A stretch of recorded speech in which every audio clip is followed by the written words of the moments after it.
All right. Good afternoon, everybody, and welcome to our webinar on the science behind high converting estimate follow-up. I am here with Caelahn from Siro. We'll give you guys a minute or so to file in. I see we already have at least 25 people, which is awesome. We're really excited to have you here.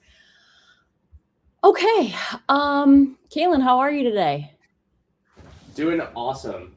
Just for folks in here, we're actually currently Ciro is doing our offsite in Puerto Rico, and the hotel that I'm staying at is not the best for connectivity. So please let me know if things start to break up a little bit. I'll be just going camera off just to make sure there'll be no interference.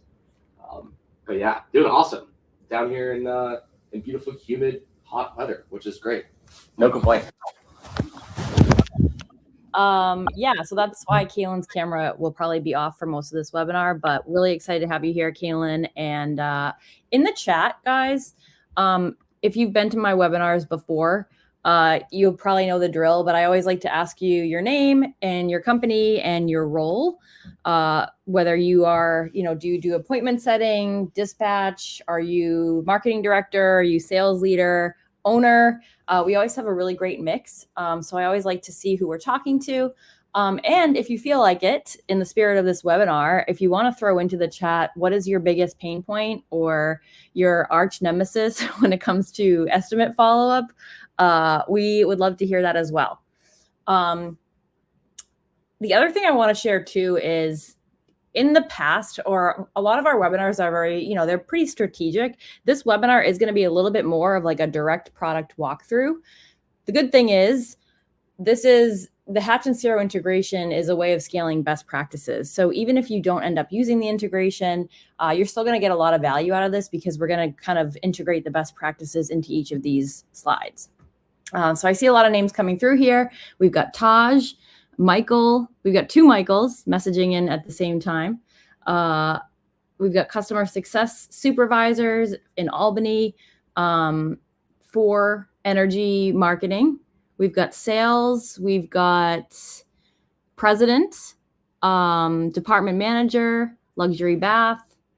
Love to see all the different industries and roles. So really excited to have you guys here. Keep typing in your name, your role, where you're from. I'm going to get us started just with a few more introductions here. We've kind of done a light version of that, but I will move on to the next slide. I will tell you a little bit about myself and a little bit about Hatch, especially for those of you. We do have Hatch and Siro customers on this webinar. We also have non-Hatch and non-Siro customers. So for those of you who are not aware, Hatch is an AI CSR platform that scales your revenue engine. So as you know, your revenue kind of depends on how consistently and quickly you follow up with your customers and get back to them. So Hatch offers AI CSRs that use voice, SMS, and email, and they work alongside humans to scale your ability to convert in an efficient way.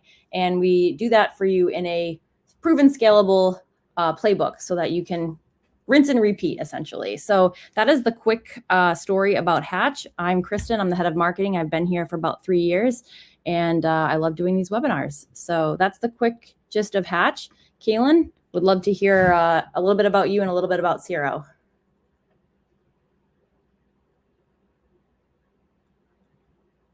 Are you there, Caelahn? Did you mute yourself?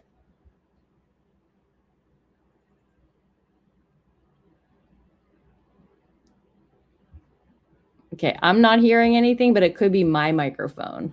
Is anybody else not hearing Caelahn? If you could chat it in.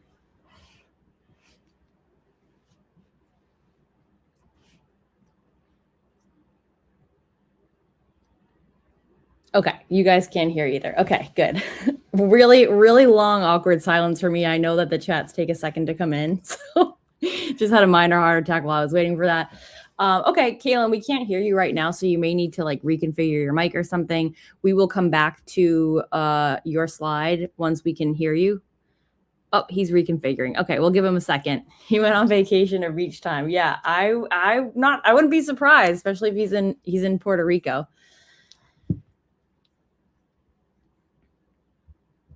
We'll give him a second to reconfigure, and I'll actually go back through and look at some of these other roles and companies that are here. So there we go. Can you hear me okay? Hey, Caelahn. Okay. Oh my gosh. Yeah. Sorry guys again for the technical trouble. Sorry, just catch everyone up. Currently on our offsite with the whole Siro team down in Puerto Rico, and the Wi-Fi here is not great. So I apologize for that. But again, yeah, my name is Caelahn, Director of Partnerships over here at Siro. And what does Siro do? Well, we're capturing the black box of what's happening on the field, which is all of the in-person conversations happening across sales teams and service teams. And really, ultimately, our goal is to just make it a lot more direct and a lot more intentional when you are, either A, looking to improve your sales and service teams, or B, be able to, be able to seize lost opportunities, which we'll also be able to cover in this conversation. But how does this work? We have a mobile application. We record, transcribe, and analyze what's happening out in the field. So that way there's full visibility into everything that's happening. Great. And as you guys may or may know, Hatch and Siro, we're an integration and we have a partnership. And so you've probably seen us do stuff together at events. So we do love working with Siro. All right. So for the agenda today, we kind of have 3 core pillars. We're going to talk about the problem, which is your demo no sale lost revenue. And then we're going to go through how Hatch and Siro solve for that. And then we'll talk about results, and then we will answer any questions that you guys have. And as I note in my little box here, I always welcome you to share your comments and questions in the chat. We may answer some of them in real time. Most of them we will answer after the webinar, but I also encourage you guys to add in your own point of view and things like that to help each other. I always like to see people chatting with one another in the chat. All right. Really quick, super high level before we get started. This is like a 3-box visual for how Hatch and Siro work. So Siro captures the in-home conversation. It brings the information into your CRM and Hatch, and then Hatch actions that data, and it automates the follow-up using both a combination of campaign automation and AI agents. We will get into that in more detail, but this is just like a nice little model for you to kind of have in your head, kind of like a folder. So now you can place information into. All right, so I'm going to cover the problem section, and I'm sure that I am preaching to the choir here, so I won't spend too much time here. But the problem that Hatch and Siro has set out to solve is this lost demo no sale revenue. So you go into the home and you run a nice estimate appointment, you give them a few options, you build rapport with them, and most of those estimates do not close in the home. In fact, it's something like 40 to 43% close on days 2 through 30. So there is a lot of revenue there that is, for many companies, it's untapped potential. So why does that happen? I've got kind of 3 buckets here. So for a lot of companies, it's just because there's no follow-up at all. And that is not because nobody cares. It's just that you have inside sales reps, you've got technicians, you have people going into the home. When they're done with an estimate, they have more estimates to do. It can be hard. It can be tough to be continuing to reach out to people who have not closed. And it's a little bit of a gamble, right? Like you don't know that it's going to be worth your time to chase people that didn't close in the home. So that's a big point of contention for companies. They're like, why would I invest money in having somebody follow up on estimates when I'm not even sure if that person is going to close on that estimate? The second bucket would just be that maybe you do estimate follow-up, but it's inconsistent, right? You may have 1 or 2 reps that do it. You may be a rep on this call that does it, but it's not standardized. You don't necessarily have a rinse and repeat motion, or maybe you have some really good cadences that you run, but it's just not repeatable across teams or even across locations. And a lot of times companies, they will do estimate follow-up, or even if it's not estimate follow-up, this is the same thing for any other use case. Let's say you're reaching out to new leads or you are nurturing leads from the past. One thing that people run into is they will just use one channel. So maybe just SMS or just email or just phone call and only reach out once. And we know that it can take 5, 7, even 8 touches just to get somebody to respond because people are distracted today.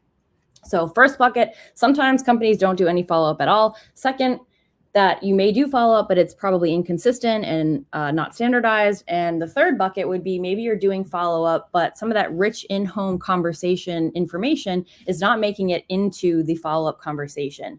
I know for some teams, the person that does the follow-up is not always the same person that runs the appointment. And in other cases, it is the same person, but it's not always easy to dig through that data and to recall it.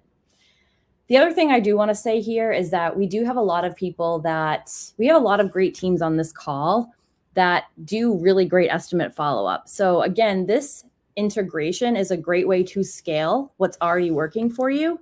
And for some of our bigger teams, it may be harder to actually get it into a repeatable system. So that would be my take on the problem behind lost demo no sale revenue. And then the solution, of course, is what we're going to get into next. And that is the Hatch Siro integration, which automates and scales this best practice follow-up. So Caelahn, I'm going to kick it over to you. What we're going to do, guys, is we're just going to go over the steps of how Hatch and Siro work together. We've got some visuals for you. So we're going to walk through the steps, and then we can answer whatever questions you guys have. Beautiful. Okay, so whenever people are thinking, obviously about Siro, they typically think about it as like a coaching tool, but a really big part of our business is also being able to surface missed opportunities. Rehash. We call it re-engage within our platform, but essentially what we do within Siro, for every demo that wasn't sold or every appointment that wasn't sold, we are going to scale it from 1 to 5. 5 being this is a hot potential. Oh, can you? I can hear you, Caelahn. Bruce can't hear you. Oh, good now. All right. Okay. False alarm. Good. Yeah. So again, like Siro, a lot of people think about it as like, an improvement tool, but we also have a lot of tools within our system that will be able to uncover missed opportunities. So in Siro, whenever a deal is marked as lost, okay, so a rep goes in there, service technician goes in there, they don't close a job.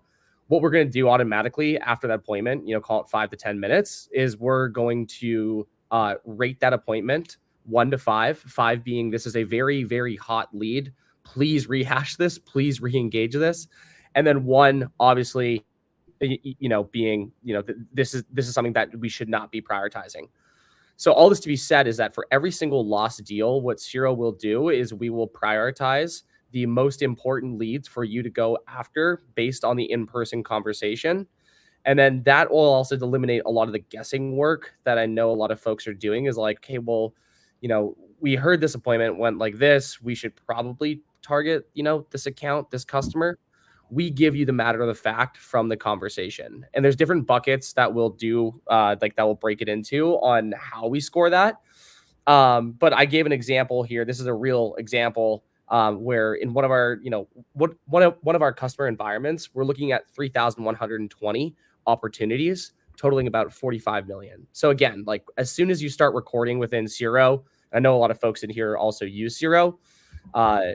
This is where we're going to be surfacing all of those missed opportunities, and including the recap and also recommended next steps. Yeah, this is great. I'm going to actually, I have it on slides mode. I'm going to share my screen and just quickly zoom in so you guys can see what this data looks like. Would that be helpful, Caelahn? Yeah, I appreciate that. Okay, give me 1 second. Let's see if I can switch successfully here. All right, share my screen. Oh boy, entire screen. It's a little nerve-wracking. Okay, so can you guys see that? I'm zooming in a little bit closer now.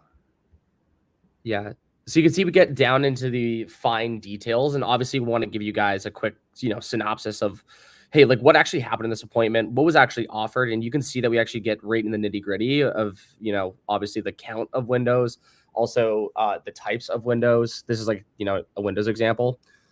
And then also recommended action, which I think is very critical because, obviously sometimes it's a little bit difficult to be like, hey, should this be like this rep because he has one of the best relationships, or should this be handed off to, the call center, just being able to leverage this information? Again, we'll always make sure to be able to highlight, which ones are actually worth going after and then help you understand why.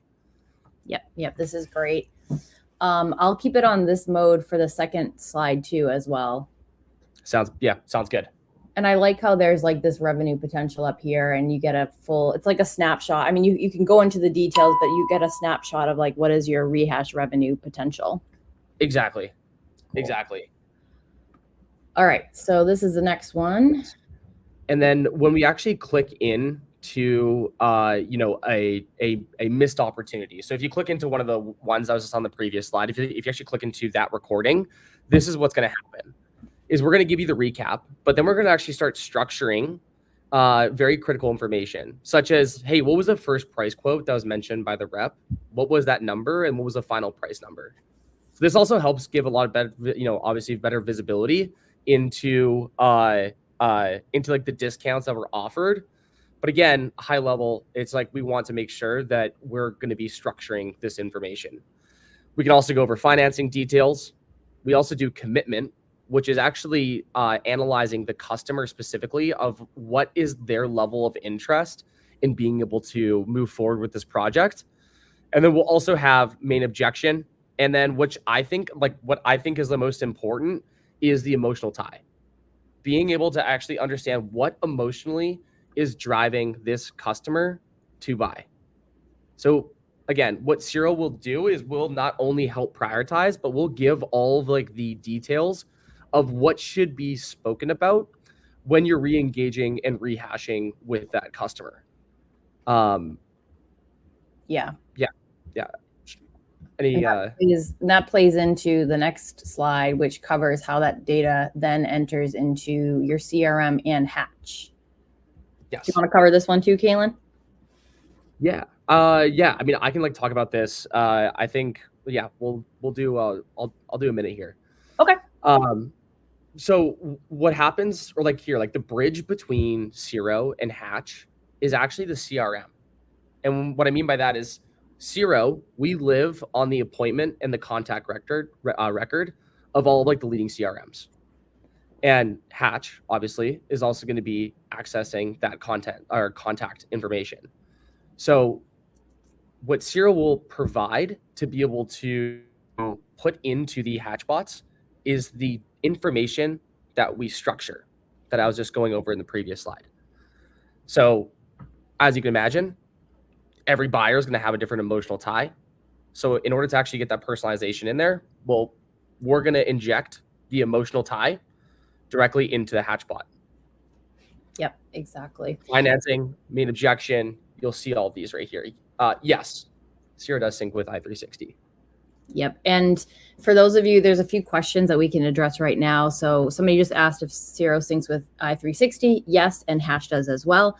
And then how do we integrate these if I'm using Siro and Hatch both separately? That's great news because that means you're already like 90% of the way there. We will share some links after this webinar where you can fill out a form. And also at the end of this webinar, we'll do a poll where you can raise your hand and we'll have somebody reach out to you so you can get set up and learn more. And then Pavlo, yes, we will have a recording. The recording will automatically go out within an hour, I think, of the webinar closing. But I will also create a blog post that's like the written recap. So it's sort of like easier to skim through. And that'll also have a link to the recording. So we have plenty of stuff here for you guys to share this with other decision makers and also to just digest it on your own time. Okay, cool. Caelahn, anything else here on the sync or are you good? I think just to recap, like where we are right now, it's like, yeah, prioritizing your top, like your top leads that you should be rehashing. Siro is going to help you solve that. And then Siro is then going to structure new fields that you can put into Hatch. And then that's where like our information will be living within the Hatch agents. So that way it actually knows your customer. Yep. Great recap.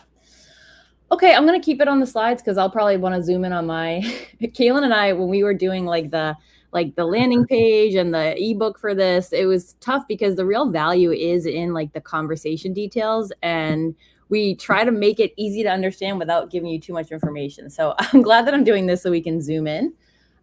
So we've talked about capturing the data, structuring it, and then putting it into your CRM and Hatch. And now I'm going to talk about what that looks like when we're actioning that data. So the reach out portion is these best practice sequences that Hatch runs. So those of you who are already Hatch customers, you'll understand this. These sequences are multi-channel. So this is one of the best practices for any sort of outreach that you're doing, whether it's speed to lead, estimate follow-up, lead nurture, appointment confirmations, customer recontact, multiple channels across multiple days. So in this visual here, I'm going to skip ahead a slide. This is a great way to visualize it. So on day one, and you can customize this any way you want.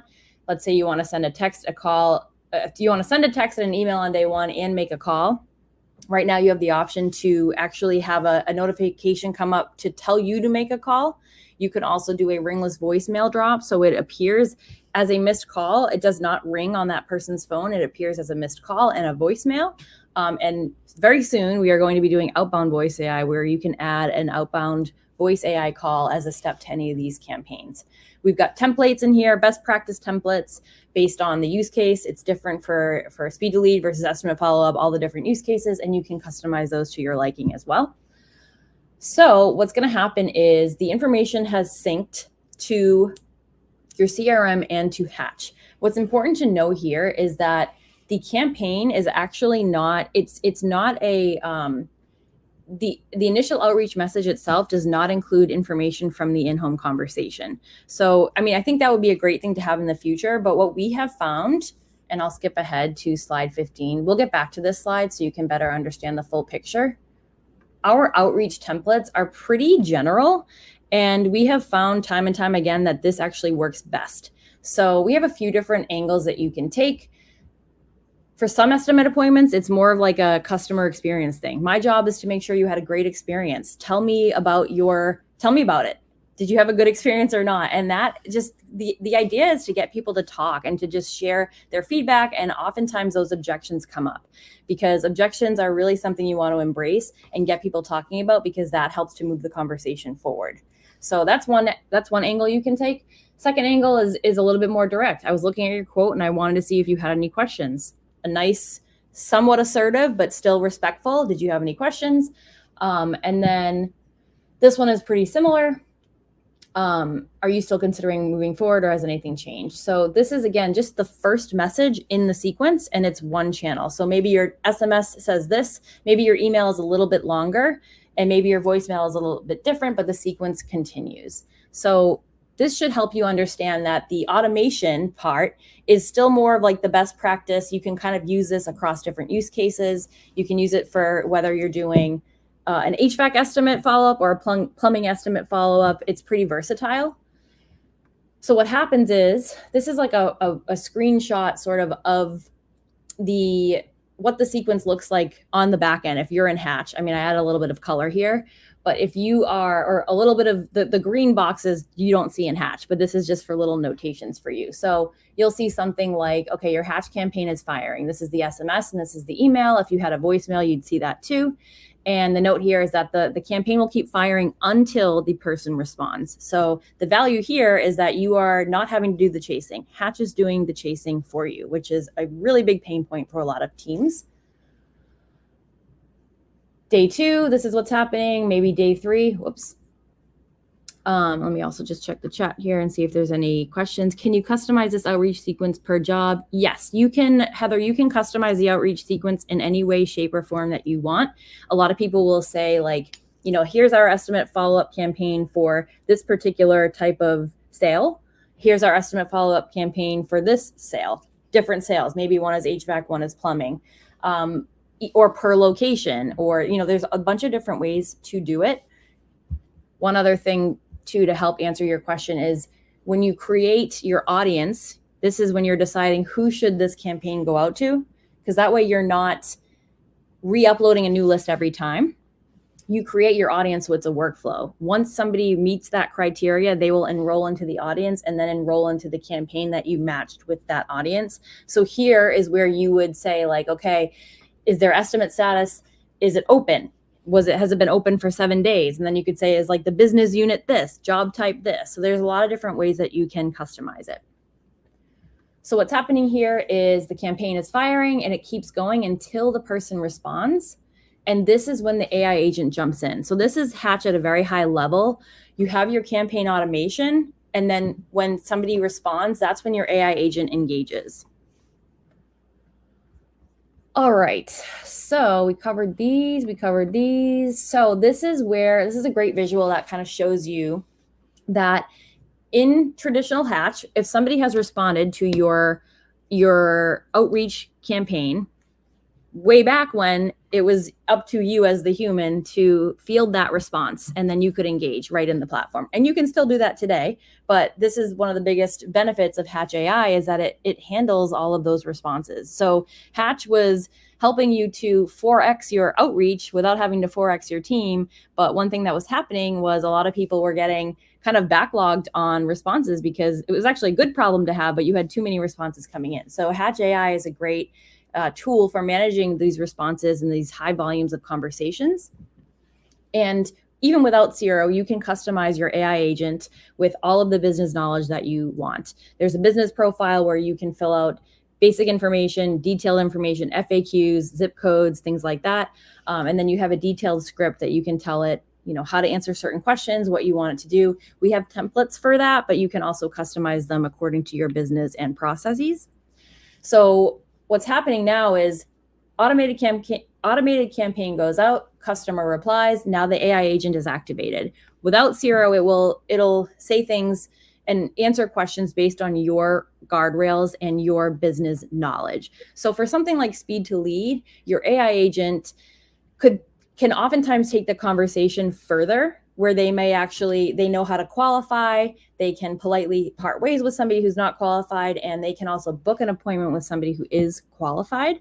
If you are a Service Titan user, they can actually put the appointment right on the Service Titan calendar. For estimate follow-up, the AI agent is still key, because the person can respond and the AI agent can answer a lot of frequently asked questions, again, according to your guardrails. We know that these are lower funnel conversations that are a little bit more sensitive. So typically people will be a little bit more hesitant to have an AI agent conversing with a customer for a topic like this. But again, you can use particular guardrails. Now, where the Siro integration comes in particularly handy here is that you are now, like Caelahn said, bringing in information from the in-home conversation and just downloading it into your AI agent's brain, which is awesome, right? Because now the AI agent knows the emotional ties. It doesn't just know like, okay, what are the financing options, or do you offer financing?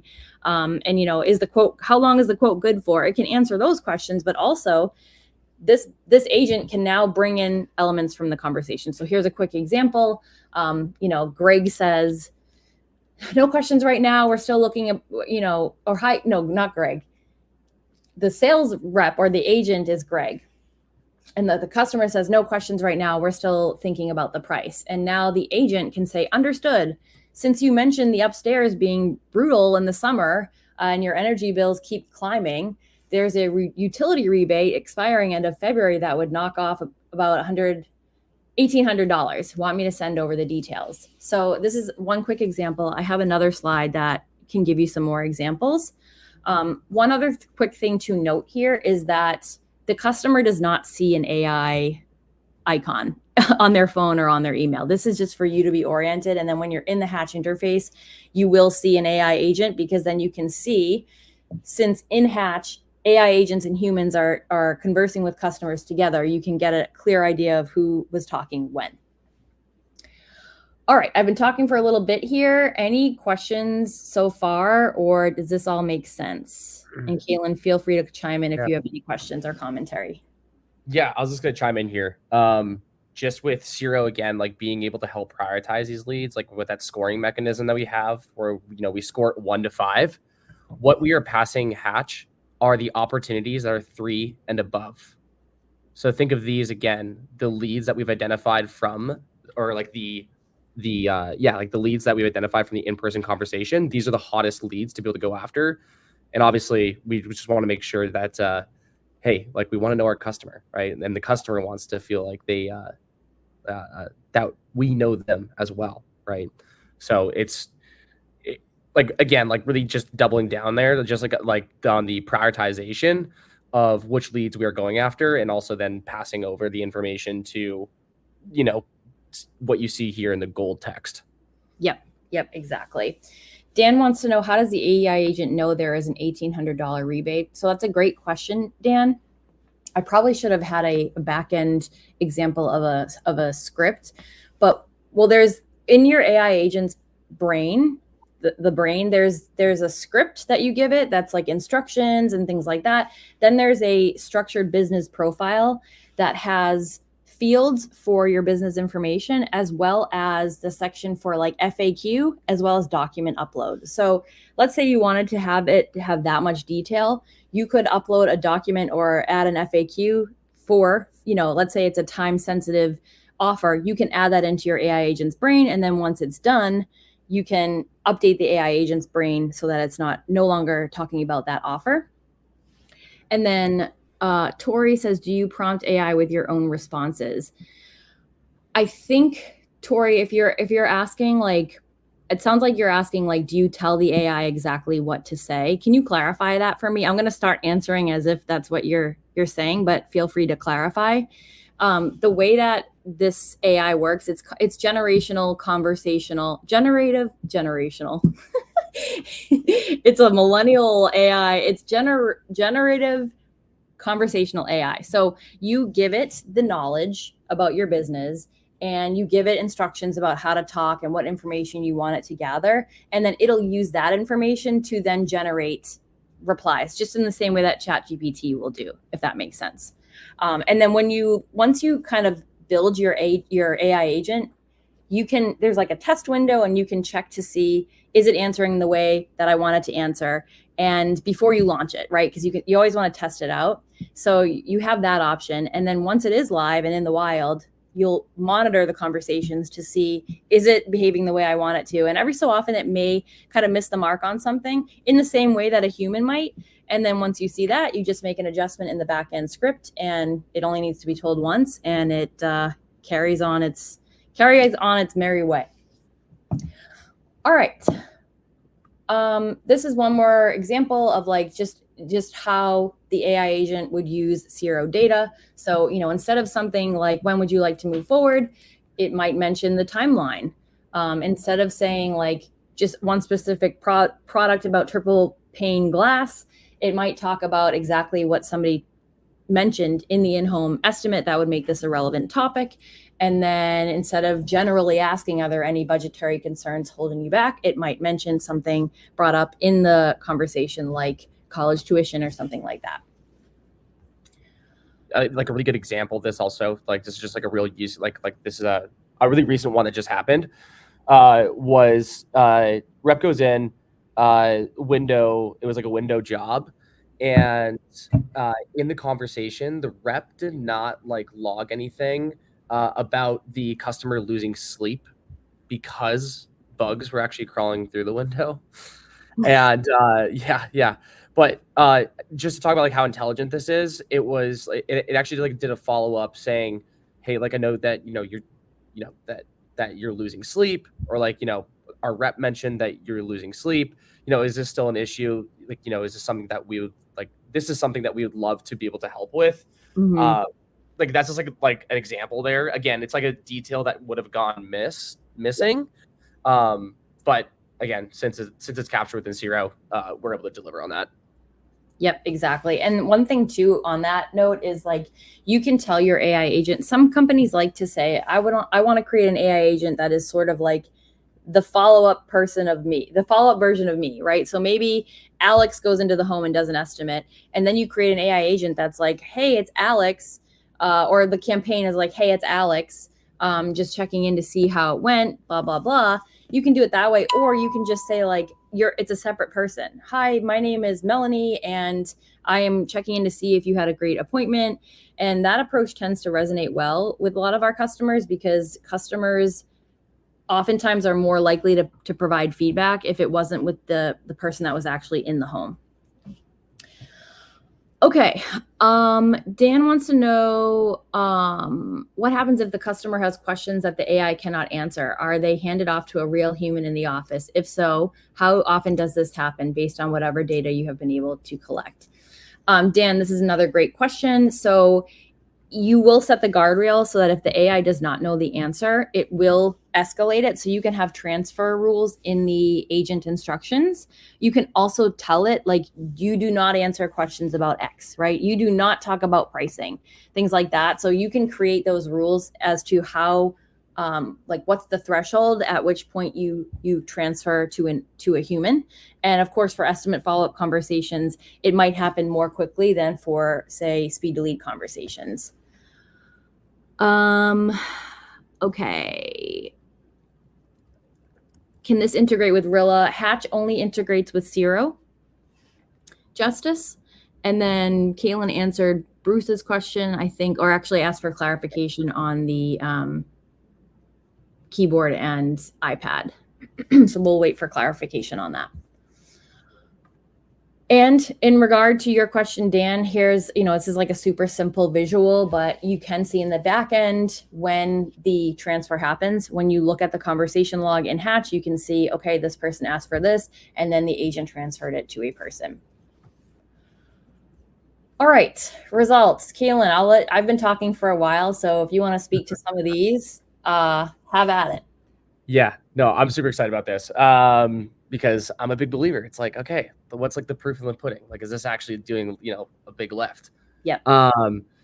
Yeah, I mean, so going into just like the 3 buckets of results, obviously, with the higher response rates, right? It's like the more that you actually understand your customer, and the easier it is to be able to surface information that they're looking for, you are going to get better response rates. I mean, I'm pretty sure all of us have like the pain of calling our bank, and it feels like they just don't know us. We have to be like rerouted like 7 different times just to get something done. It's like, well, if we have that information and we know what is motivating them or incentivizing them to be, reaching out to us, that is going to be a higher response rate. Obviously, then more deals close faster. Now you're going to be able to see all across the funnel, from everything moving from, to close lost opportunities, to then re-engaged, and then also closed. And then obviously, like, yeah, reduce manual work. Like, listen, like I've been in shops where, some folks are doubling down on being able to grow their rehash department. I've also been in shops where, they just don't believe in it just quite yet, which is, mind-boggling to me, because it's like, that's just like, money on the table. We all know how expensive leads are. But just being able to operationalize a rehash center, I understand that could be a heavy lift, because you do have to do quite a bit to be able to stand that up. So those are like the 3 key buckets of the results. But if we actually just go to the numbers, if you just jump to the next slide here, great. So I'm just going to share this case study. This was done over a 100-day period. And by the way, like, what we did is we wanted to standardize this information just to make it easier to be able to talk about the lift that we were able to see while using Siro, like the Siro insights in those Hatch conversations. So what we saw was a 56% response rate, which is great. I know, Kristen, I know that you have some industry stats there.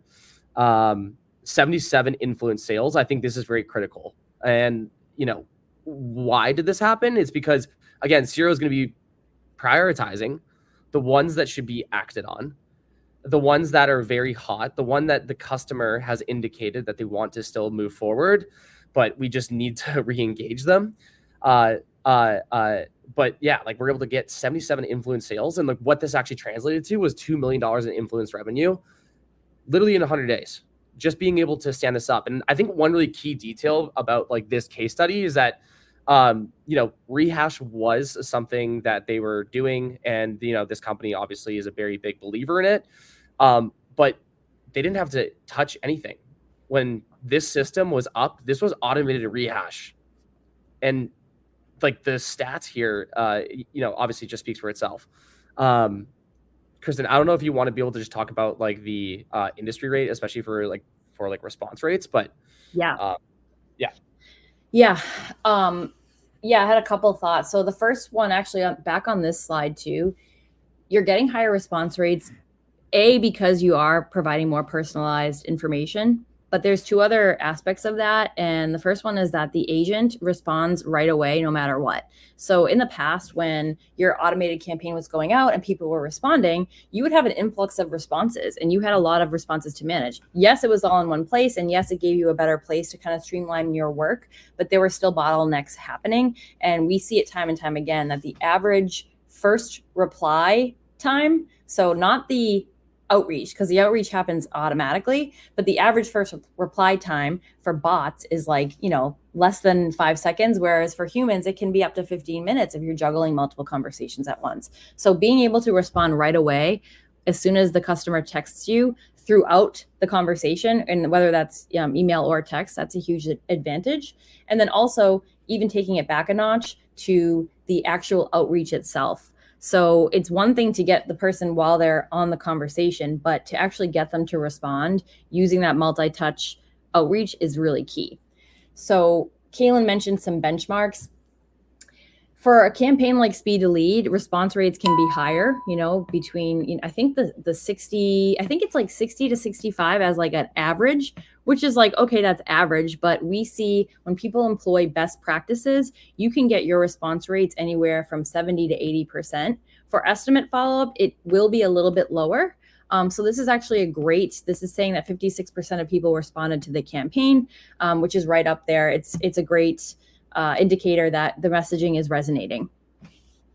And then another thing I do want to call out is that we understand that this does not mean that like Hatch and Siro, it's not direct attribution, right? We can't claim that we alone, can be attributed to these 77 sales, but that's why we use the word influenced, because it means that if a deal was closed and a Hatch campaign was involved, and those Hatch campaigns are using Siro data, we consider that as an influence.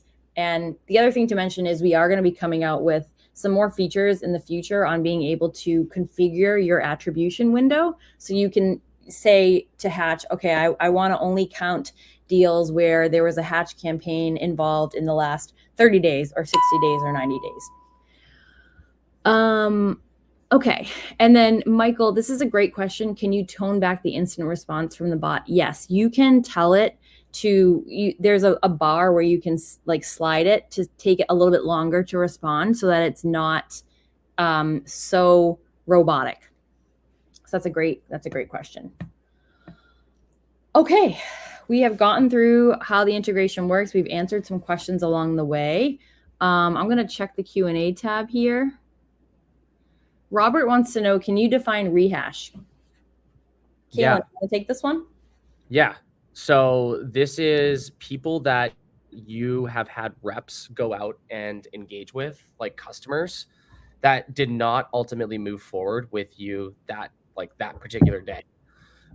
So what rehash is being able to go after those leads that you've engaged with, to be able to ultimately get them back on the calendar, like re-engage with them, rehash them, to be able to have like a second chance, or to be able to, drive a little bit more urgency to get that customer to close. Yep, exactly. Let's see. What other questions do we have here? Who else has questions? I know there were a few. I think we covered all the ones along the way, but I'll give you guys another minute. Oh, before I forget, I'm going to launch this poll. So you're going to see this on your screen that you can raise your hand. Well, you pick option A, B, or C, or just basically raising your digital hand to learn more about either Hatch or Siro or both.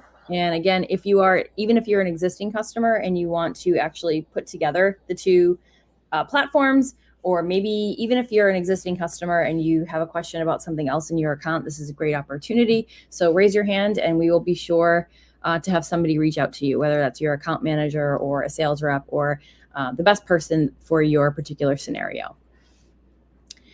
All right, chat, let's see. If Hatch and Siro are not linked to CRM, can you still do this? No, because in order for Hatch to work, it needs to know who to target and when. So in order to actually build your audience, which it goes back to this slide up here, where is it? This is using data from your CRM. So you need that. And then Hatch can still do rehash without Siro data, but you can't use Hatch and Siro without a CRM. I think that answers your question, Rachel. Okay, you are a Hatch customer. Okay, did that answer your question, Rachel?